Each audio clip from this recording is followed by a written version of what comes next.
সন্ধিয়া সময়খিনিত সকলোৰে কিবা নহয় কিবা এটা খাবলৈ মন যায় হয়নে? এতিয়া সময় হৈছে 8টাই প্ৰায়। মোৰ ইমান বেছি ভোক লাগিছে, কিবা এটা খাব মন গ'ল। সেই ইউটিউবত দেখা এটা ৰেচিপি মই বনাবলৈ ট্ৰাই কৰিলোঁ। পিঁয়াজখিনি কাটি ল'লোঁ, তাতে মই দি ল'লোঁ 2 কাপ আটা আৰু মই এটা ধুনীয়া বেটাৰ বনাই ল'লোঁ। তাৰপিছত টেৱাখন পাতি তাতে মই অকণমান তেল দি বেটাৰটো দি দিলোঁ।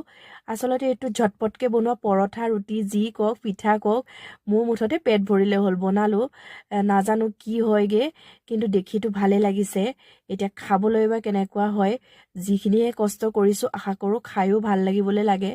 এতিয়া মই কাষত অকণমান গুড় ল'লোঁ আৰু টেষ্ট কৰি চাওঁ, যদি আজি বনাইছোঁ ভাল হয় তেনেহ'লে মই নিশ্চয় টিফিনতো লৈ যাবলৈ পাৰিম। সেয়ে মই ট্ৰাই কৰি চালোঁ, কিন্তু সঁচাকৈ বহুত খাই ভাল লাগিল। মানে এটা হেল্ডি ফুডো হয় আৰু কিমান বাহিৰৰ বস্তু খাম, সেই ভাবিলোঁ ঘৰতে কিবা এটা ট্ৰাই কৰোঁ। নহ'লে আমাৰ অভ্যাসবোৰ বেয়া হৈ গৈছে, বাহিৰত খাওঁতে বাহিৰৰ